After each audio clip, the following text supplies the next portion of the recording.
this all began several years ago when I started to look into the business, and then I applied my oil and gas background. I'm a bit of a misfit here, guys, in that I'm an oil and gas guy doing mining. Part of the brining crowd, if you will. But what we're doing is we're applying what we know from the oil and gas sector to this sector. So, can I have the press release even? Am I pressing the wrong button? I'm going to take back my congratulations to Red Cloud. Technical difficulties, there's always at least one. But do you have a copy of the presentation back there? We do not. We only have the documents we saw at the beginning. Okay. Well, let's pull that up at the very least, if we can. So earlier in February, we actually announced here's our development plan. And that development plan was based off the science that we achieved from drilling our first well. We incorporated a mere 2.25 years ago. We went public in end of August, early September of last year. So we haven't been around that long, but we've achieved a great deal in that short period of time, and we will continue to move this forward as well. So when we first formed, we put in our own money and we started acquiring land, and when we started to raise money, we had 35 sections of land. And now we're at 333. So we're up about 300 sections of land since we first started. And we've been very prudent on how we got there by spending less than our competitors and still ending up with the most dominant position in the Kindersley area. For those of you that don't know where Kindersley is, it's very close to the Alberta border. It's in southwest Saskatchewan. It's an active area for oil and gas, but the active area for oil and gas is in a shallower horizon. We're located in the deeper horizon where the curse is. There's no oil or H2S in the system, but we have good thick reservoir.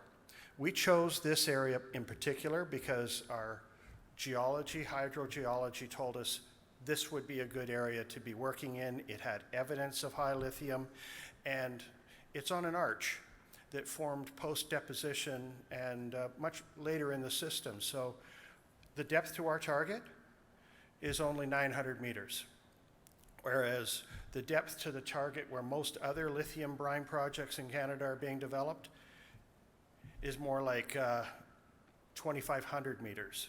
So we're less than half the depth. And it also comes with thicker reservoir than what we see in a lot of other areas.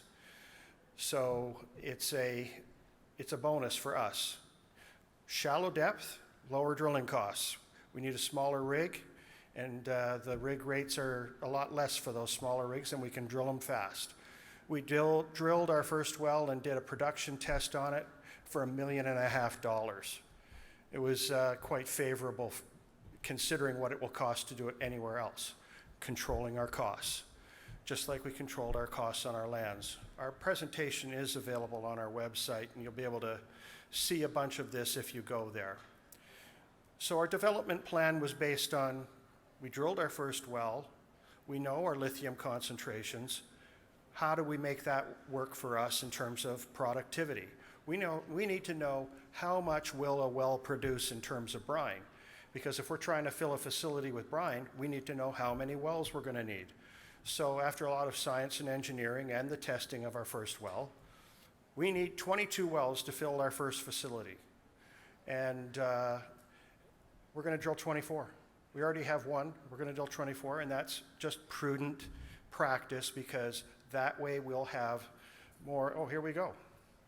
There you go. So I'll try to catch up here. More time too. And this is me and the CFO. We founded the company when we had the ideas coming together at our first well.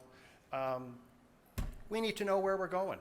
We're not just out there chasing any lithium. We're very targeted in our approach. So we want to be a best-in-class, environmentally responsible lithium producer, and we think we can be in commercial production by 2026. Everybody's talking about the tailwinds behind lithium. When I started this idea, Price of lithium was $9,000 a ton, and everybody's talking how it's, you know, it's almost 10 times that today. It's just gone stupid. We don't need that, but we can make money at a much lower price than that. This is all about subsurface fluid dynamics. So when I started this, I started to bring together proven, successful people from the oil and gas sector. And we built a strong team with a history of success in building value for shareholders. So it's early times, it's good torque. This is the team. We encompass the skill sets of finance, geology, geophysics, engineering, and land. Land is an important aspect when you start looking at the type of resource we're looking at. It's a little bit treated a little bit differently than the way hard rock mining is treated. We have a strong team. The team, our board comes with strong governance. They've all served on multiple boards. Some are still serving on multiple boards.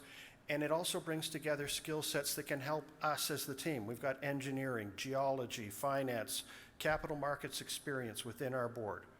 So very happy with the guidance we get from them. I'd like to draw your attention to one name on here, though, in our advisor list. He's a consultant to us. His name is Wayne Monnery. He's a PhD chemical engineer, and we need that. He also has experience with direct lithium extraction, working with others in Western Canada. So we're building the experience within the team to execute fully on this project. This is just me liking to boast. We've come a long way in a short time. I kind of touched on this up front. The blue lane would be us increasing our asset position. It's now, this slide needs to be updated due to the press release because we're now at 333 sections. We've generated NI 43-101 reports as we've increased our land position, and obviously we're due to generate another one. And the green lane is us just raising money and moving our project down the road. We went public in September of last year. You see a lot of slides up about, well, what's going on with the demand-supply curve. Well, the other side of this is what's happening in North America. In North America, we are way behind Asia. Asia's a decade ahead of us. So they own a lot of resources outside of China. They own resources in South America. But when it comes to the chemical processing, anode, cathode production, and batteries, they dominate. So now you're seeing this impetus within Canada and the US to say, let's build that value chain within North America. And we think we have a good position to be part of it. Where are we located? I mentioned we're on the west side of Saskatchewan. And I'll talk to a schematic cross-section next to help show why we chose there.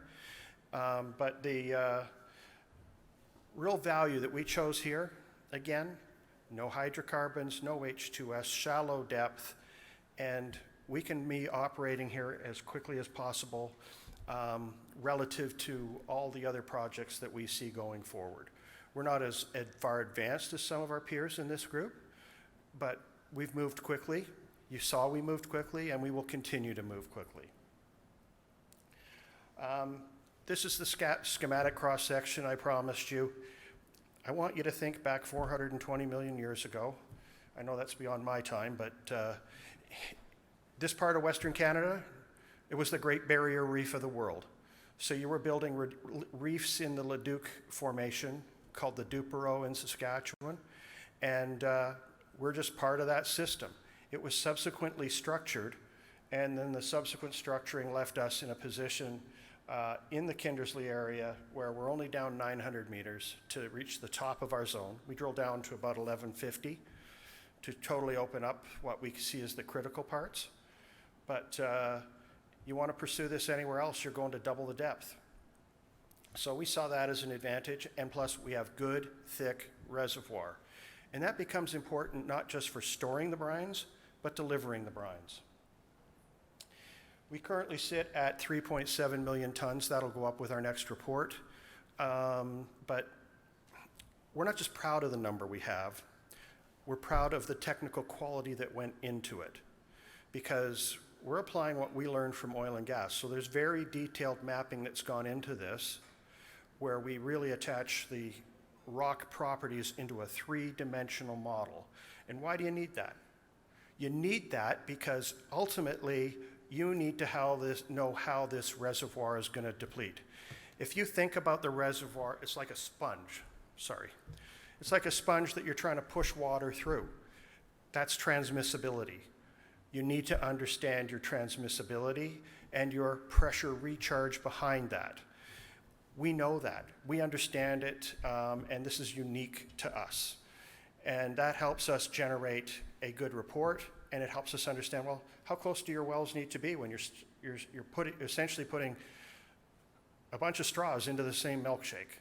So we need to understand how that's going to deplete, and we get that from our three-dimensional model. And it helps us with our resource report.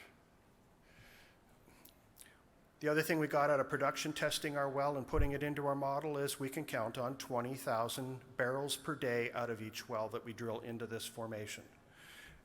Why do we need to know that? We need to know that because how many wells do you need to fill your facility?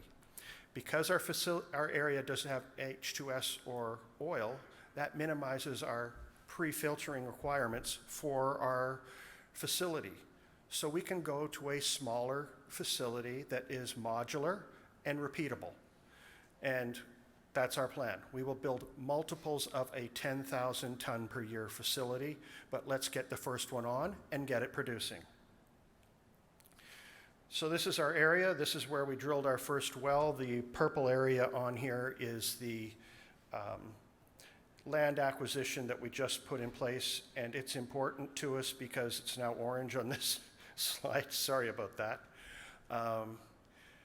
It's all happening very quickly, but the red dots on there are 24 wells for our development plan. Every square on this that you can see is a mile by a mile. And so if you think about what we're doing with our wells there, it's a checkerboard of wells. We're not drilling every section. They're about a mile and a half apart on average to help minimize any interference between the wellbores. Efficient use of money. We're the dominant player in this area. We have 333 sections of land. Our next closest peer has 174 sections of land. And how much money did we spend to get there? Well, we spent just shy of 1.4 million. And the next closest peer to get about half the amount of land has spent more than that. They've spent 1.84 million. So we've been very efficient with our money because we want to be able to put our money into operations. Operations that prove the value of our project and move us towards commerciality. Direct lithium extraction, this process is, we're going to be pulling the brine out of one formation and then re-injecting it into another so that we're trying to avoid dilution of our main zone. It then goes into the extraction process, and you've heard others today, like Lake Resources, talk to this issue. What they're doing is they've successfully done it. They used Lilac solutions. They've extracted the lithium and created the lithium chloride solution, which is what moves over to the salt creation or polishing stage. So because they're early stages, they're shipping their lithium chloride solution to Canada for conversion into the salt. But make no mistake, the hard part is the extraction process. They've done it. It's moving forward. Our next stage here is, everybody wants to know how we're going to extract it. Well, we've done a very detailed analysis on this, and we'll have press releases out on our next moves on this.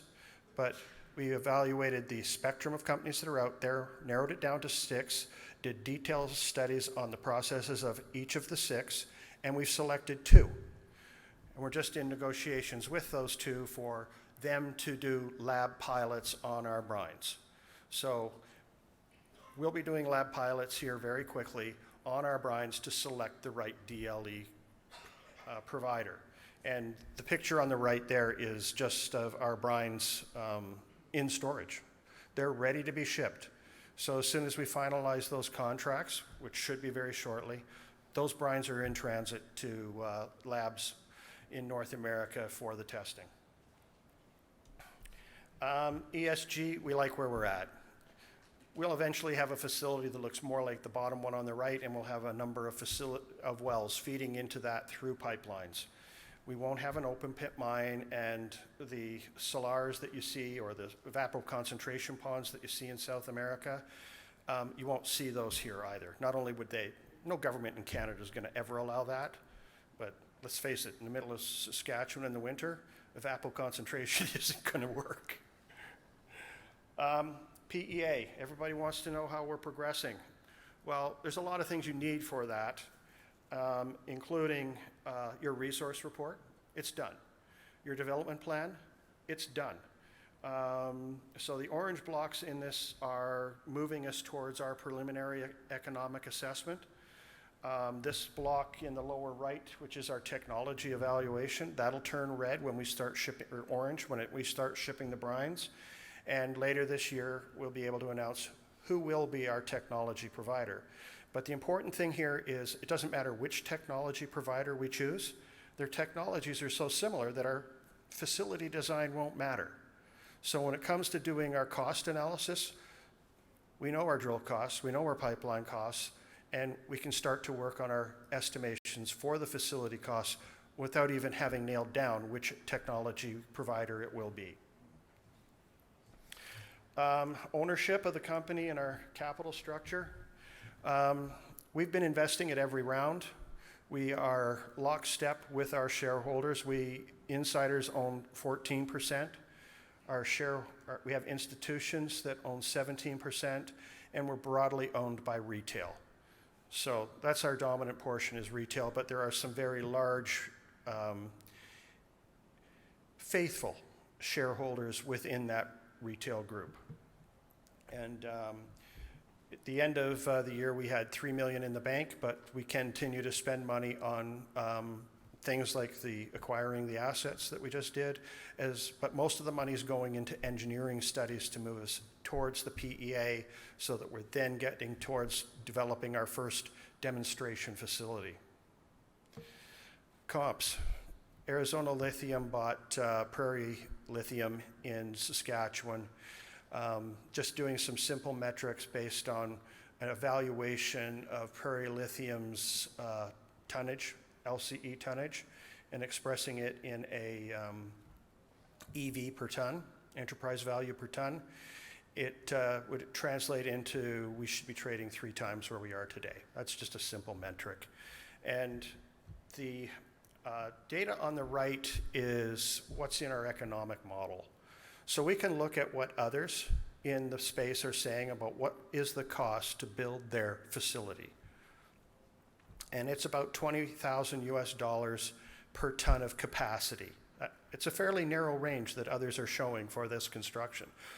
So we can estimate what our facility is going to cost, and we can then put forward the economics. And at only using $20,000 US per ton for a lithium salt, even though it's much higher, the economics are very strong.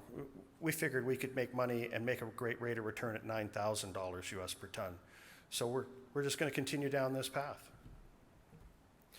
I should say that this is available on our website. Don't hesitate to go there and have a look at it for yourself and do the numbers. So why do we like us? And I'm down to 6 seconds. Keep going. We like how we're providing critical exposure to this change. We think our economics are strong, and you've got a team that gets stuff done. We've been around 2 years, and we've got a lot of stuff done in that 2 years.